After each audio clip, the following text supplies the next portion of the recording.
بيبدأ مسلسلنا في دار مزادات، وبيكون واقف قدام المدير 3 شباب هما يان وباي وو وجين، وبيقول لهم المدير انه هيختار واحد منهم بس عشان يشتغل معاهم بدوام كامل مش جزئي. يان بيشكر في مجهود صاحبه باي وو وبيقول له انه بذل كل مجهوده في الشغل الفترة اللي فاتت وان هو اللي يستحق فيهم، لكن جين بيسخر من كلامه وبيقول للمدير ما يلعبش بأعصابهم ويقول لهم الحقيقة. بيقوم المدير وبيقول لهم وهو بيلبس جين الجاكيت بتاعه انه هو اللي هيشتغل بشكل دائم لانه ابن صاحب الشركه اصلا، ويان وباي وو بيتصدموا ما بيكونوش فاهمين حاجه لانه ازاي يبقى ابن صاحب الشركه وكان شغال معاهم وبيتعامل زيهم. جين بيقول لهم انه كان بيشتغل معاهم كشكليات مش اكتر، لكنه تعرض لمشاكل كتير بسببه هو، وبيبقى بيشاور على باي وو وبنعرف انه متضايق منه عشان باي وو كان مجتهد واحسن منه في الشغل، وبيقول له انه جه الوقت اللي يفهمه فيه انه جهوده وكل اللي عمله في الشغل ولا حاجه بالنسبه لمكانته واللي هو يملكه، وانه شخص ملهوش قيمه قصاده. وبيتكلم المدير وبيقول لباي وو انه كان واخد قرض ولازم يسدده فورا طالما اتطرد من شركتهم، والجين بيقول له انه مطرود وبيرمي ملف القرض في وشه. وطبعا باي وو بيتعصب وبيكون عاوز يضرب جين، لكن الحراس بييجوا وبيمسكوه والجين بيأمر يان يضربه، ويان بيعتذر من باي وو وبيقول له انه مضطر يسمع كلامه عشان ما يطردش من الشغل لان مامته مريضه ودواها غالي، وبيفضل يضرب في باي وو. وبتيجي حبيبه باي وو وبيتصدم لما بيعرف انها باعته وارتبطت بجين اللي اغراها بالفلوس، ورغم انه كان مرتبط بيها بقاله 7 سنين لكنها برضه ما اهتمتش غير بالفلوس. وبيتعصب بايو وبيفك نفسه من الحراس وبيكون عاوز يضرب جين، لكن جين بيكون اسرع منه وبيضربه هو الاول، وبيقع بايو على الارض وبيغمى عليه ودمه بيقع على قلادة اليشم اللي لابسها واللي بتنور بشكل غريب. وتاني يوم بيصحى وبيلاقي نفسه مرمي في الشارع وبيلاقي تليفونه بيرن، ولما بيرد بيلاقيهم بتوع القرض اللي بيحذروه عشان يدفع القرض خلال 10 ايام. وباي وو بيسمع صوت الاعلان عن جايزة اليانصيب وبيقرر يشتري ويجرب حظه، ولما بيروح المحل بيطلب بطاقة والراجل بيحط له كذا بطاقة وبيقول له يختار،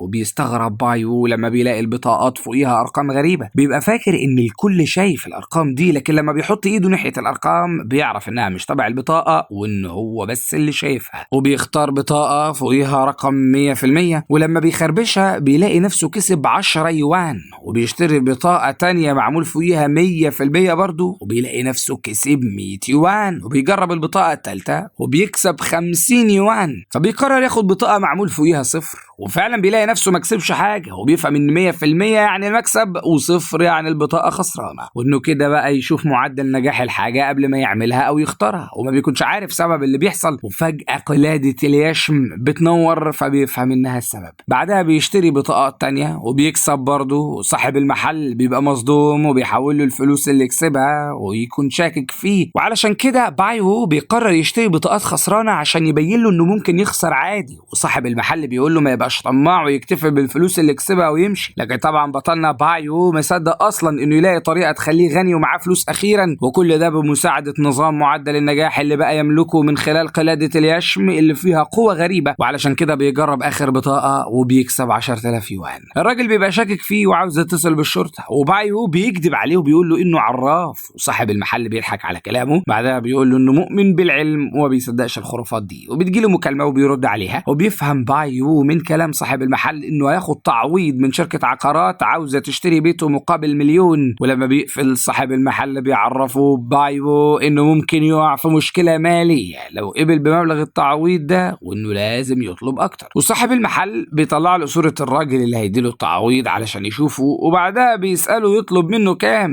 وبايو بيشوف معدل نجاح موافقة الراجل المسؤول عن التعويضات لو صاحب المحل طلب تعويض 2 مليون وبيلاقي المعدل ظهر 100%، وبيسأل تاني لو 3 مليون وبيلاقي ظهر 100% برضه، وحتى 4 مليون بيبقى 100%، وبيعرف كده ان الراجل هيوافق على اي مبلغ من دول لو صاحب المحل قاله، وعلشان كده بيقول لصاحب المحل يتصل بيه ويطلب منه تعويض 4 مليون بدل مليون، وبيجرب صاحب المحل فعلا، وبعد شوية بيعرف بايو ان الراجل وافق على 4 مليون، وبيشكره صاحب المحل على اللي عمله معاه وبيصدق انه عراف فعلا، وبعدها بايو بياخد الفلوس اللي كسبها منه وبيلاقي ان النظام بتاعه بقى احدث وبيفرح جدا، لكن هو ماشي بيعرف ان النظام ما بقاش عنده طاقة كافية وبيبقى لازم يعمل اعمال خير عشان يشحن طاقته. بيقرر باي وو يشحن الطاقة بعد ما يلاقي طريقة يسد بيها فلوس القرض، وبيروح لسوق التحف وبيقرر يشتري حاجة قيمة من هناك ويبيعها بسعر اعلى، وبيروح ناحية راجل بيبيع التحف، لكن الراجل لما بيشوف هيئته هدومه المبهدلة بيرفض يديله حاجة. وبيشوف باي وو معدل التحف اللي عنده، بيلاقي ان المعدل صفر، ومعنى كده انه مش هيكسب حاجة لو اشترى من عنده. علشان كده بيروح للراجل اللي جنبه بيلمح سوار خرز مصنوع من خشب الصندل الاحمر، والراجل بيعرفه انه اصلي، لكن باي وو بيعرف انه بيكذب عليه وانه مش اصلي. ولما بيبص تاني وبيسأل النظام فبيظهر معدل 100% على تحفة تانية، وباي وو بيبقى مستغرب لان باين عليها معمولة قريب اصلا ومش اصلية. لكن بعدها بيشك في اللؤلؤة اللي فيها وبيعرف ان هي اللي اصلية، وبيقرر يشتري منه سوار خرز خشب الصندل الاحمر والتحفة التانية بسعر مناسب. والبياع اللي جنبه بيتصدم لما بيعرف ان باي وو مش فقير ومعاه فلوس، وبيكون عاوزه يشتري منه هو كمان، لكن باي وو ما بيهتمش بيه وبيمشي. والبياع اللي اشترى منه باي وو بيكون مبسوط بالفلوس اللي كسبها النهارده وبيلم حاجته، وبنعرف ان اسمه وانج.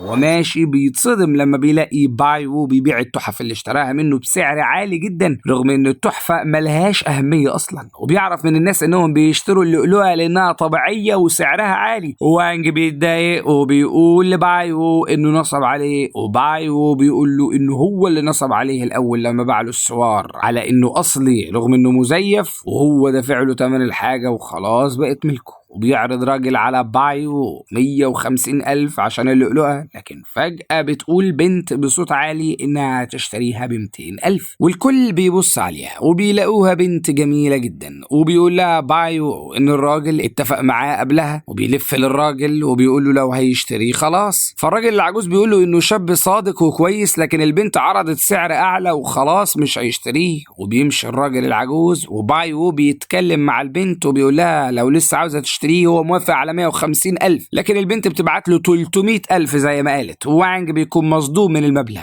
وبيجي تليفون للبنت وبتكون صاحبتها اللي بتعرفها انها راحت موعد مع واحد وعاوزاها تيجي تشوفه معاها. وباي وو بيعرف من النظام ان الراجل اللي صاحبتها قاعده معاه في موعد بيضحك عليها. وبعد ما بتقفل البنت بيقول لها تروح تلحق صاحبتها لان الراجل اللي معاها بيخدعها، وبيمشي وبيكون فرحان انه هيسد القرض اخيرا. لكن النظام بيظهر له ان الفلوس اللي معاه هتسد مبلغ القرض بنسبه 40%. وبيتصدم باي وو وبيعرف ان جين تلاعب في فلوس العرض. وفجأة بتظهر البنت اللي اشترت منه اللؤلؤة وبتهدده علشان يثبت لها ان صاحبتها ضحك عليها فعلا. فبيسأل النظام واللي بيظهر له كل المعلومات عنها، وبنعرف ان اسمها تشينج، وهو بيقول لها اسمها ويوم ميلادها وكل حاجة تخصها عشان يثبت لها انه ما بيكذبش عليها، وهي بتعرف انه صادق فعلا وما بيكذبش. وبتاخده معاها لصاحبتها اللي بتبقى بنت جميلة ومن عائلة كبيرة واسمها يي ار، وبتاخد صاحبتها للحمام وبتسيب باي وو مع الراجل، وبيقدر يوقعه ويخليه يعترف بانه كذاب فعلا وكان عاوز يتجوز يي ار علشان فلوسها هي وعائلتها. ويي ار لما بتسمع كلامه بتتعصب وبتيجي ترمي كوبايه الميه في وشه وبتضربه بالقلم وبيهددوه بالشرطه عشان يمشي، والراجل بيخاف وبيمشي فعلا. وتشانج بتشكر باي وو وبتقدم له دعوه لمزاد وان باو الخيري اللي هيتعمل بعد 3 ايام. وطبعا بيوافق باي وو لانه بيبقى عارف ان شركه وان باو بتاعت جين وابوه، وبيكون فرحان انه جات له الفرصه اللي هياخد فيها حقه منه. لما بيروح باي وو بيلاقي تشانج بعتله رساله بتطلب منه يساعدها في المزاد ويخليها تشتري حاجة قيمة تمثل اسم عائلتها، وبنعرف انها من عائلة دي واللي بتبقى عائلة غنية جدا ومعروفة في شغلها في التحف. تاني يوم بيروح يبيع حاجة تانية وبيكسب منها مبلغ كبير، وهو ماشي بيلاقي طالبة بتجري ورا الكلب بتاعها، وبيحاول باي وو يساعدها ويمسكه لكنه بيقع، والبنت هي كمان بتتكعبل وبتقع عليه. بتقوم البنت وبتشكره عشان وقف الكلب بتاعها وساعدها، وبتقول له ان اسمها شياو وهو كمان بيقول لها على اسمه. وفجأة بيلاقي النظام بتاعه اتحدث مرة تانية وبقى فيه طاقة بسبب انه ساعد شياو. وبيروح لسوق التحف علشان يشتري حاجة جديدة، وبيفكر يروح يشتري من وانج، لكن النظام بيظهر ليه النسبة اللي هيكسبها من ورا وانج وبتكون قليلة. وبيفرح باي وو لما بيلاقي النظام بقى اذكى، ورغم كده بيروح عند وانج برضه بيحاول يشتري منه لكنه بيرفض. والراجل التاني بينادي على باي وو علشان يروح له، وبيقول له باي وو ان المرة اللي فاتت ما كانش عاوزه، فبيعتذر منه الراجل وبيقول له انه كان سوء تفاهم. وبيشوف باي وو نسبة المكسب اللي هتطلع له من ورا الراجل ده، كده بيلاقيها اقل من وانج وبيتضايق، لكن بيقرر يشتري برضه وبيساله على سعر براد والراجل بيقول له 5000،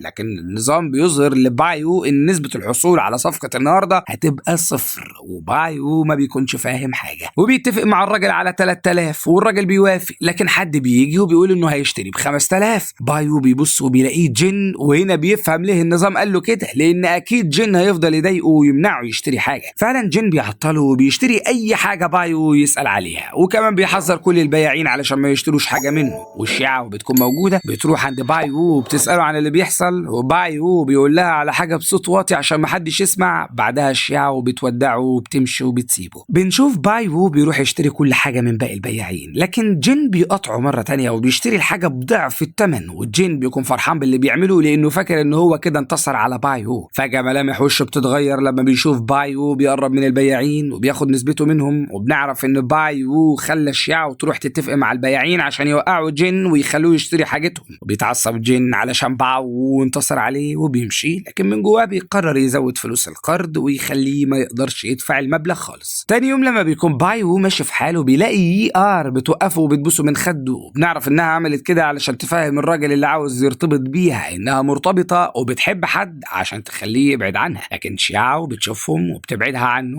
وبتفتكر يي ار انه بتاع بنات وضحك على صاحبتها تشانك، وعلشان كده بتقرر تكشفه قدامها. وبنعرف انها ما عندهاش ثقه في الرجاله، علشان كده دايما بتفشكل وما بتكملش في اي علاقه، وبتتخانق هي وشياو على مين اللي هياخد بايو معاه. وبسبب ان كلب الشياو بيجري بتضطر تروح وراه عشان تمسكه، وبكده بيفضل بايو مع يي ار واللي بتطلب منه يجي معاها لمامتها ويمثل انه حبيبها علشان تبطل تخليها تقابل اي راجل تاني وتقعد معاه. وبيروح بايو معاها فعلا وبيقابل مامتها اللي بترحب بيه وبتقوم تجيب لهم حاجه يشربوها وبتسيبهم لوحدهم. وهنا بتحاول يي ار تقرب منه عشان تشوف لو هيستجيب لها ويطلع بتاع بنات فعلا ولا لا، لكن بايو بيعرف من خلال النظام انها بتختبره، علشان كده بيقوم يمشي بسرعه. ويي ار بتبقى فاكراه بيكذب برضه وما بتكونش مصدقاه. وبايو بيروح لسوق التحف لانه بيبقى عاوز يشتري حاجه ويبيعها في المزاد، وبيلاقي وانج بيلم حاجته فبيحاول يقنعه علشان يخليه يشتري منه حاجه واحده مقابل 30,000. وانج بيوافق وبيشتري بايو مبخره صغيره وبيدفع له الفلوس، لكن فجاه بييجوا ناس وبيسالوا على بايو والنظام بيحذره وبيقول له ان في خطر، وبايو بيجري منهم بسرعه. حتى وانج بيجري معاه لان الناس دي بتبقى فاكراه تبعه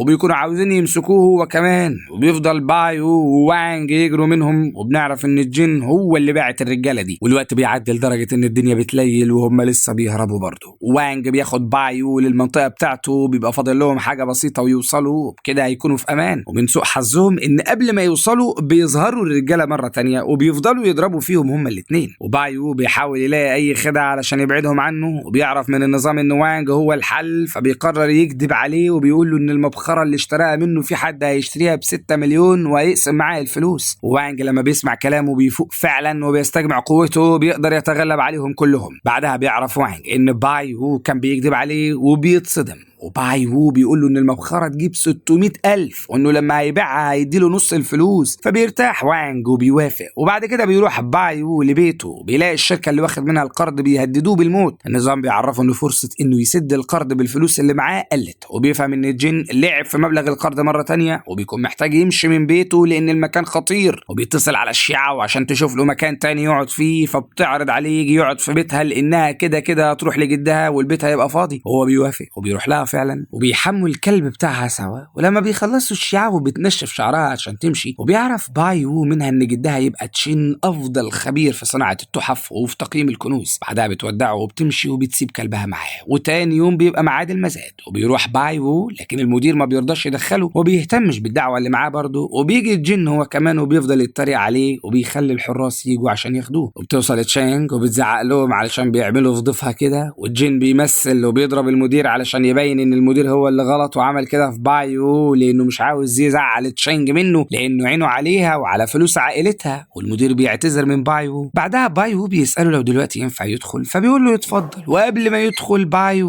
بيسلم الصندوق اللي فيه المبخرة ليان علشان يسلمه للمسؤولين عن المزاد، وتشانج بتمسك ايده وبيدخلوا سوا. وده طبعا بيغيظ جن وبيعرض في المزاد لوحة غالية جدا، وبايو بيقول اعلى سعر وبيقدر ياخد اللوحة، والكل بيبقى عارف انه جاي تبع عائلة دي. بعدها بيطلع على المنصة وبيفضل يقول تعليقاته على طريقة التخزين الغلط للوحة واللي كانت ممكن تبوظها، والكل بيبقى شايف ان عنده حق. وكده بيطلع منظر جين وحش قدامهم. وبعد كده بيجي دور انه يعرض المبخرة، ولما بيفتح الصندوق بيلاقي مكان المبخرة علبة مناديل، والكل بيفضل يضحك عليه. وبنعرف ان جين اللي طلب من مديره يعمل كده علشان يحرجه باي وو قدام الكل، لكن باي وو بيطلع اذكى منه وبيقول لهم ان علبة المناديل دي هي اللي هيعرضها فعلا في المزاد، لكنها ما بتكونش علبة مناديل عادية لان جواها سر كبير، وبيطلع فلاشة من علبة المناديل. بعدها بيتبعت رسالة لتليفون المدير والجن، ولما بيفتحوها بيلاقوها صورة جن مع حبيبة باباه السرية. طبعا جن بيتصدم لان لو حد عرف السر ده هتبقى مصيبة كبيرة. وبنعرف ان باي وو كان عارف ان جن ممكن يبدل المبخرة اللي هيعرضها، وخلى يعني يساعده ويجيب له الفلاشة اللي فيها الصور، وكمان بيقدم له فلوس عشان يعالج مامته المريضة. وتشانج بتعرض فلوس للسر اللي في الفلاشة، وجن بيتوتر وبيعرض فلوس اكتر. وهنا الكل بيبقى عنده فضول فعلا، وبيبتدوا يعرضوا مبالغ كبيرة عشان بس يعرفوا السر اللي في الفلاشة. والجن ما بيستحملش وبيعرض مبلغ كبير جدا وبيقدر ياخد الفلاشة. بيقوم علشان ياخد الصندوق، لكن بايو بيوقفه وبيقول له لو ما حلش مشكلة القرض بتاعه النهارده هينشر سره. طبعا جين بيخاف، بيبلغ المدير بانه يلغي قرض بايو ويحل الموضوع. المزاد بعدها بيخلص، وبكده بايو بيكون قدر ياخد حقه من جين. في العربية تشانج بتشكر بايو عشان ساعدها في المزاد، وبتتكلم معاه وبتقول له انها هتعين السيد تشين مستشار رئيسي ليهم، لكنها مش عارفة تقابله لسه. فبيقول لها انه قريب من حفيدته وممكن يساعدها. وعند جين وبابا بنشوف راجل ملامحه مش ظاهر منها حاجة. بنفهم انه البوس بتاعهم بيلومهم على اللي حصل في المزاد وبيحذرهم عشان ما تحصلش مشاكل تاني في المزاد الجاي. بنشوف تشانج وصلت باو يوو واللي بيقدر يدور على مكان تاني يقعد فيه، وبيلاقي اعلان لمكتب عقارات وبيقرر يروح يشتري شقة ليه. هناك بيلاقي الشاو اللي بتسلم عليه وبيسألها جت ليه، فبتقول له انها جت مع صاحبتها لانها بتشتغل في مكتب العقارات ده. بنشوف ان صاحبتها في زبون بيضايقها وبيحط ايده عليها، وبايو بيدخل وبيقدر يحرج الراجل ويفضحه قدام الكل بطريقة ذكية. بعدها بيشتري شقة من اللي بتعرضهم صاحبة شياو، وفجأة بيلاقي النظام بيعرفه انه في خطر وبنسبة كبيرة هيموت. فبيتوتر بايو وبيخرج بسرعة من المكان، وبيلاقي ان نسبة موته قلت خالص وكمان ما بقاش في خطر. وبيقدر يعرف من النظام ان في قنبلة في مكتب العقارات وان في حد عاوز يفجر المكان. لما بيبص بيلاقي راجل شكله متوتر ومداري وشه وماسك شنطته جامد، وبيعرف ان هو ده الشخص اللي مع القنبلة. بتروح له شياو وصاحبتها وبيسألوه لو هو كويس، فبيقول لهم على موضوع القنبلة، وبيطلب منهم يروحوا بسرعة يطلبوا الشرطة لان مفيش وقت قدامهم. وفعلا بيروحوا بسرعة، اما هو بينزل وبيقرر يساعد الناس عشان ينقذهم. وبيعرف من النظام انه قدامه 10 دقايق والقنبلة تنفجر، وبيكون لسه بيفكر في خطة. بتيجي شياو مرة تانية وبتقول له انها هتساعده ومش هتسيبه لوحده، والنظام بيظهر ليه نسبة النجاح لو شياو ساعدته بتبقى نسبة كبيرة. علشان كده بيقرر يوافق، وبيعملوا خطة هما الاتنين سوا، وبيمثلوا انهم مرتبطين وبيتخانقوا عشان يشتتوا الراجل اللي معاه القنبلة. اول ما بيقربوا منه بياخدوا القنبلة بسرعة، وشياو بتثبت الراجل، وبايو بيطلع القنبلة والكل بيخاف وبيصرخ. بيروحوا يستخبوا، ما بيكونش فيه غير ثواني والقنبلة تنفجر. وبايو بيسأل النظام عن نسبة نجاح ان القنبلة تقف لو قطع سلك من السلوك، وبيبقى السلك الاسود اعلى نسبة، وعلشان كده بيقطعوا والقنبلة بتقف فعلا. الكل بيفرح وبيسقفوا له، والنظام بيعرفوا انه جمع طاقة وتحدث مرة تانية. وشياو بتلاحظ قلادة اليشم اللي لبسها وبتقول له ان جدها معاه واحدة شبهها. طبعا بايو بيطلب منها تخليه يقابل جدها وهي بتوافق. بيكون طلب منها كده مش عشان يساعد تشينج، كمان عشان يعرف منه معلومات عن قلادة اليشم. وبنعرف ان قلادة اليشم دي هي الحاجة الوحيدة اللي باقيه له من اهله البيولوجيين، وهو بيكون عاوز يعرفهم. لما بيصحى بايو تاني يوم بتتصل عليه تشينج وبتقول له يشتري هدية قيمة عشان السيد تشين، وان الميزانية مفتوحة قدامه وانه يصرف اللي هو عاوزه وهي هتحاسبه. وفي سوق التحف بنشوف شابين عاوزين يبيعوا سيف بينتمي لسلالة معروفة زمان. بيبقى وانج اللي هيشتري منهم، بيبقى فاكره اصلي، لكن بايو بيجي وبيقدر ينقذه، وبيعرفوا ان الشابين نصابين والسيف مزيف. والشابين لما بيلاقوا نفسهم اتكشفوا بيهربوا. بعدها وانج بيكافئ بايو عشان انقذه، وبيقدم له لوحة وبيقول له انه كان فاكر ان اللوحة دي اصلية، لكن عرف ان السيد تشين عنده واحدة زيها واكيد هتكون الاصلية. بايو لما بيبص للوحة النظام بيعرف انها اصلية بنسبة 100%، وبيفهم بايو ان اللوحة اللي مع السيد تشين هي المزيفة. بعدها بنشوفه بيبعت رسالة لتشينج وبيوريها اللوحة وبيعرفها انها اصلية، فبتبعت له تشينج 10 مليون، وبيتصدم بايو من المبلغ وبيقرر يقسم الفلوس مع وانج. بننتقل عند تشينج وبتبقى قاعدة مع يي ار اللي بتسألها ازاي وثقت في بايو. بعتت له 10 مليون، فبتقول لها انها صفقة كويسة وانها واثقة فيه. فبتقول لها انها واثقة انه مش هيقدر يقابل السيد تشين ويضحك عليها، لكن تشينج بيعرفها انها متأكدة انه هيقدر يقابله يقابلوه ويقنعوه يشتغل معاهم. وبتشوف بعدها باي وو بيروح لبيت السيد تشين وبيرحب بيه جوز بنته بيبقى اسمه هان، واللي أول ما بيشوفه بيقدم لها 30,000 عشان أنقذ شياو وبيكون عايزه ياخد الفلوس ويمشي. لكن باي وو بيطلب منه يخليه يقابل السيد تشين لأنه عاوز ياخد رأيه في تخزين جناح جايون للتحف المزيفة. وهان بياخده للسيد تشين واللي بيبقى ما بيتكلمش، وباي وو بيعرفه بنفسه، لكن السيد تشين بيمسكه وبيوقعه على ظهره، وباي وو ما بيكونش فاهم معنى تصرفاته. وهان بيجي وبيعرفه انه يقصد باللي عمله ده انه يبعد عن شياو، وباي وو بيتصدم لكن بيقول له ما يقلقش منه وانه هيمشي من بيتها خلاص، والسيد تشين بيوقعه تاني. هان بيقول له يتكلم بسرعة عن اللوحة المزيفة اللي اتكلم عليها، وفعلا بيوريهم باي وو اللوحة، والسيد تشين لما بيشوف اللوحتين مع بعض بيتصدم لانهم شبه بعض بالظبط وما فيش بينهم اي اختلاف، وبيفتكر ان باي وو مخادع. لكن باي وو بيقرر يتراهن معاه وبيقول له انه هيأكد له ان اللوحة بتاعته مزيفة، ولو كسب الرهان هيطلب منه 3 طلبات، ولو خسر هيدفع له 10 مليون مقابل اللوحة. السيد تشين بيوافق، وطبعا بيقدر باي وو يكتشف ان لوحة السيد تشين مزيفة، وبيلاقي رمز QR جوه اللوحة وبيبقى معمول بطريقة احترافية، وده بيثبت انها مش اصلية. وهنا بيتكلم السيد تشين وباي وو بيكون مصدوم ان بعد كل ده طلع بيتكلم زيهم عادي. بيسأله السيد تشين ازاي يعرف ان اللوحة مزيفة، فبيقول له انه حسبها. طبعا السيد تشين ما بيصدقهوش وبيوقعه تاني وبيمسك دراعه جامد وبيقول له يعرفه الحقيقة والا هيكسر له دراعه. باي وو بيترجى يسيبه، وبعدها بيقول له انه يقدر يثبت له انه ما بيكذبش عليه وانه مستعد يعرفه كل المعلومات عن التحف اللي عنده في الاوضه. وبيوافق السيد تشين وبيحذره وبيقول له انه لو كذب هيكسر له دراعاته الاثنين. وبيقدر باي وو يقول له فعلا كل المعلومات عن كل حاجه موجوده في الاوضه بمساعده النظام، والسيد تشين برضه ما بيصدقهوش وبيوقعه على الارض مره ثانيه. بيجي هان وبيوقفه وبيقول له انه صاحب شيعه وفي النهايه فبلاش يأذيه علشان ما تزعلش، وبيقول له السيد تشين انه كان بيهزر معاه مش اكتر. بعدها هان بيعرفه ان مصدر اللوحه المزيفه اللي كان شاريها كانت بتتباع في سوق الاشباح، وسيد تشين بيفهم كل حاجه وبيقول له انه كده اللوحه المزيفه دي مرتبطه بقاعه شينجونج. وبنعرف هنا ان قاعه شينجونج يبقوا مسؤولين عن صنع التحف والاثار المزيفه، وبيحطوا في الحاجه رمز QR كعلامه ليهم. وباي وو بيسالوا عن القاعه دي، وهان بيعرفوا انهم مسؤولين عن تزوير التحف والاثار، والسيد تشين هنا بيتكلم وبيقول لباي وو يقول سعر اللوحه اللي جايبها لانه هيشتريها منه، لكن باي وو بيعرفوا انه جايبها له هديه. والسيد تشين بيرفض وبيقول له انه استفاد منه النهارده، وبيطلب من هان يبعت له 10 مليون مقابل اللوحه. وباي وو بيفرح من جواه وبيقرر يزود الفلوس اللي كان هيديها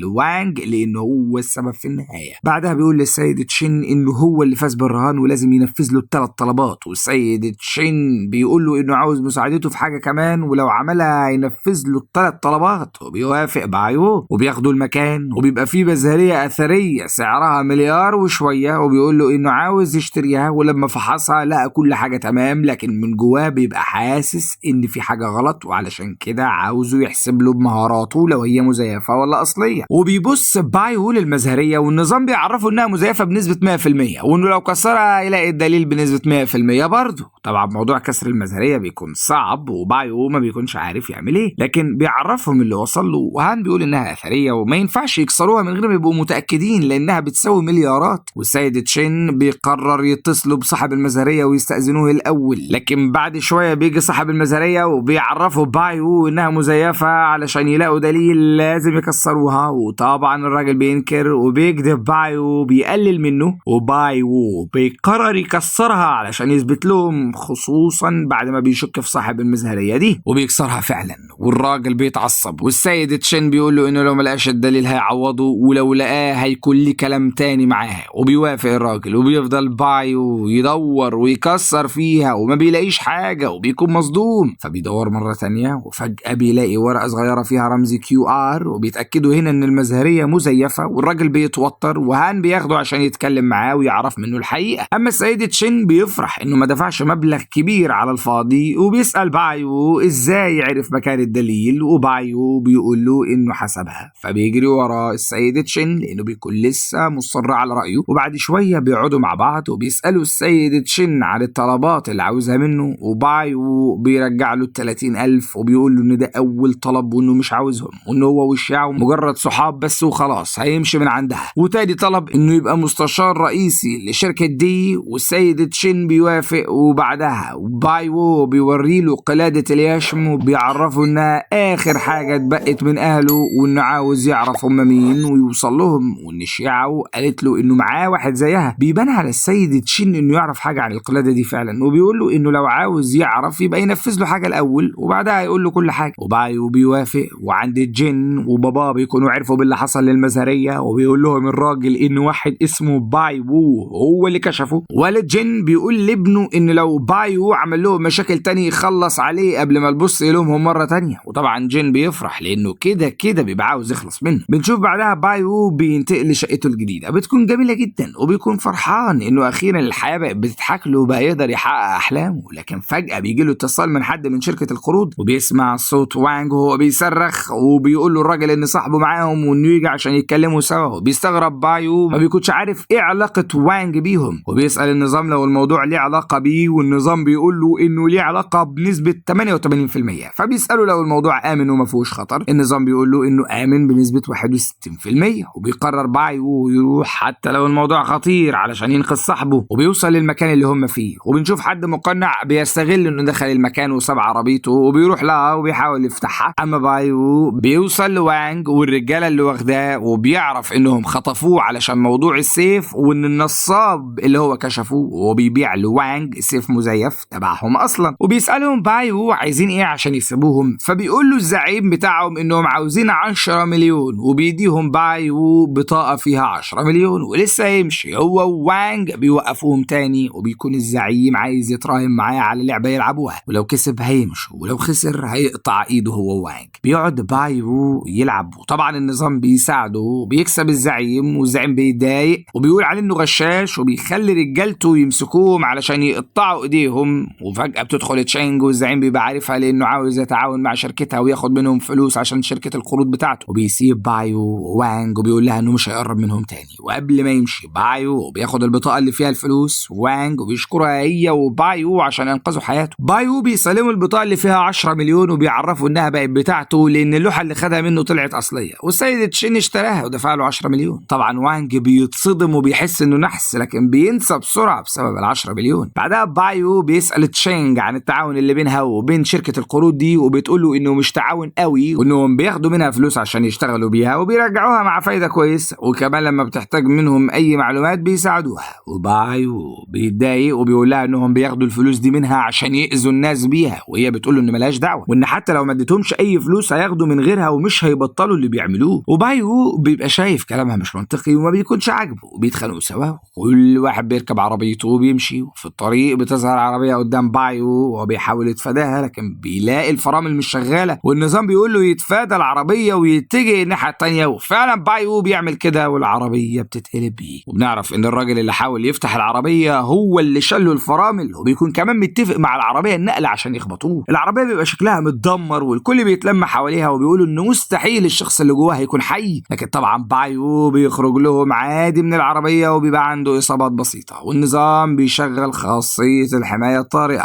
وبيظهر له معدل الإصابات الخارجية وبتبقى بنسبة 2%، والإصابات الداخلية بتكون 0. وبكده بيكون باي وو كويس وما فيهوش حاجة، وبيعرف ان خاصية الحماية بتتفعل في الأوقات الطارئة بس. بنشوفه بيتصل بالسيد تشين وبيقول له انه موافق على الطلب اللي طلبه منه، وفي نفس الوقت بنشوف الراجل اللي كان في العربية النقل بيتصل على جن وبيبلغه باللي حصل، والجن بيتعصب عشان لسه عايش وما ماتش، وبنفهم هنا انه هو اللي دبر له الحادثة دي وكان عاوز يخلص منه. وبعد 3 أيام في نص الليل بنشوف باي وو ووانج في سوق الأشباح علشان يبحثوا على الشخص اللي السيد تشين عاوز يوصل له، وبيبقى واعد باي وو انه بعد ما يلاقي الراجل ده هيخليه ينضم لجمعية التحف هو ووانج، وكمان هيقول له معلومات عن قلادة اليشم. علشان كده وانج بيكون فرحان لانه اخيرا هيحقق حلمه وهينضم لجمعية التحف ويبقى عضو معاهم، وبيفضل يحلم بمحل التحف اللي عاوز يفتحه. فجأة بيجي شخص وبيخبط فيهم وبيسيب صندوق غريب في ايد باي وو، وبيفتكروا انه اشارة من الشخص اللي بيدوروا عليه وبيقرروا يفتحوا الصندوق، لكن بيبقى لازم يحلوا اللغز الاول علشان يفتح. وانج بيحله وبيتفتح الصندوق وبيبقى جواه صندوق تاني صغير وبيبقى لازم يترتب بشكل صح عشان يتفتح برضه. بايو بيقدر يرتبه ويفتحه بمساعدة النظام، وبيلاقوا رمز QR وبيبقى مكتوب بخط صغير انهم ييجوا للغابة اللي قريبة من سوق الاشباح. ولما بيروحوا لهناك بيلاقوا راجل مقنع ومعاه المساعدة بتاعته ورجالته، وبيقول الراجل المقنع لبايو انه اشترى كذا حاجة وعاوز يعرف منه اذا كانت اصلية ولا لا. بايو بيوافق، ولما بيشوف الحاجة بيعرف انها مزيفة وانه جواها رمز QR، وبيقول له بيسأله الراجل المقنع لو يعرف معنى الرمز ده، وبايو بيقول له انه بحث بتليفونه وما لقاش حاجة.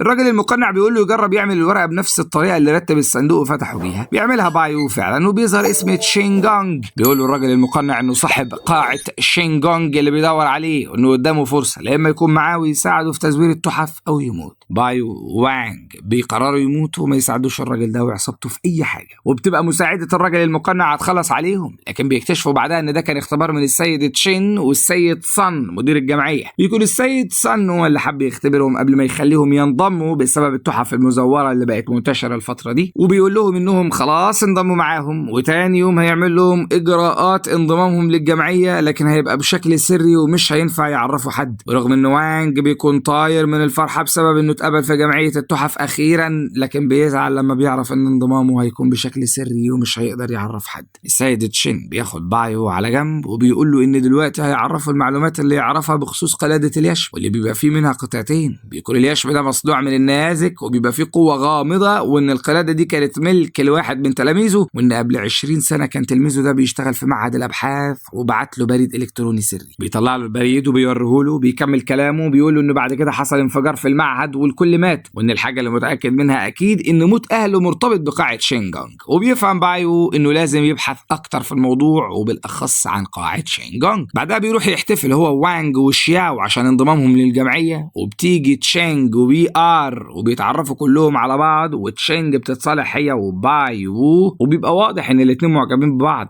وبتروح تشياو وتشينج وBR للمطبخ علشان يجيبوا اطباق وكوبايات ليهم، والباب بيخبط وبيروح بايو يفتح وبيلاقيها حبيبته السابقة وبتبقى جاية عايزة ترجع له بعد ما الجن سابها. بعد ما بتشوف شقته بتعرف انه بقى معاه فلوس، بتقعد تمثل وتعيط له علشان يرجع لها، وبيفكروا بذكرياتهم سوا لما كانوا مرتبطين، لكن بايو بيرفض يرجع لها. وبتيجي شياو وتشينج وBR وبيدافعوا عنه وبياخدوا حقه وبيطردوها، وفجأة بيجي اتصال لشياو وملامح وشها بتتغير وبيظهر عليها الخوف والصدمة وبتجري بسرعة، وبيروح معاها بايو وتشينج وبنلاقيهم راحوا لشقة صاحبتها، واللي بيلاقوها فقد الوعي وايديها بتنزف، وبيعرفوا انها حاولت تخلص على نفسها، وبياخدوها للمستشفى بسرعة وبيقدروا ينقذوها. والشاو بتفضل تعيط علشانها، وشوية وبتفوق صاحبتها وبتسألها عملت كده ليه، فبتعيط صاحبتها وبتعرفها انها عملت كده علشان الديون اللي اتراكمت عليها بسبب القروض، وبتحكي لهم اللي حصل معاها. بنعرف ان في مؤسسة تعليمية ضحكت عليها واستغلت فقرها وخلوها تعمل قرض،